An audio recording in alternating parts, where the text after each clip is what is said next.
我真係太肚餓啦，所以我今日整呢個下滑米紙卷，同埋有米紙。咁咧，我哋首先咧攞2張米紙整實咗先，2張塊板上邊啦，鋪好2塊啦。咁咧又見到佢有重疊啦，即係呢度2塊啦，咁就搭埋佢就 OK 啦。咁就攞蝦滑，呢個蝦滑會擺入去入邊。個蝦滑就普通買嘅啫，買到嘅啫，即係邊度買到都冇乜所謂。不過唔知一條唔緊要啦，咁你就喺上邊呢度咁樣鋪，咁樣鋪，係啦，放喺上邊咁樣鋪啦。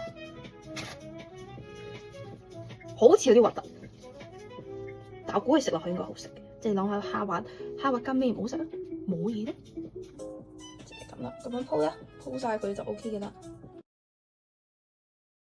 時間嗰日咧，我就已經鋪好咗啦，我哋鋪好啦，咁然後咧就要捲埋佢啦。我知睇落去麻麻嘅，但我相信佢會係好食嘅，就係咁捲啦。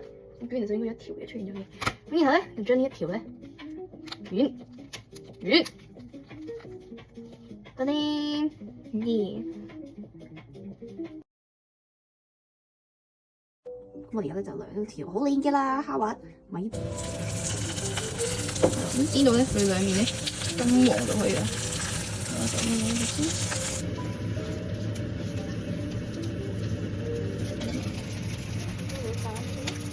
汁咧就好簡單啦，我學識辣醬我就要食辣啦，跟住落少豆漿，炸就得㗎啦。再啦，咁炸落去，大概即係當而家佢熟，你要落好多，冇最食辣啲，咁可以大少少火啦。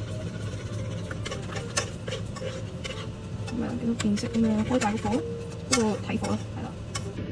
頭先就諗，好似個皮咁咪會腍，咁我咪變咗好堅韌。但係呢樣嘢唔係我想食嘅咧，係你黐住我大人，啲馬都出嚟添啊！唔知嘅。外觀就冇咁靚㗎啦，OK 啊，唔錯啊，到萬眾期待嘅試食時候 ，OK 嘅。佢個春卷皮真係溶，就係咁咯，佢甩咗啲皮同個蝦滑出嚟，但 OK 嘅 first， 係咪啊？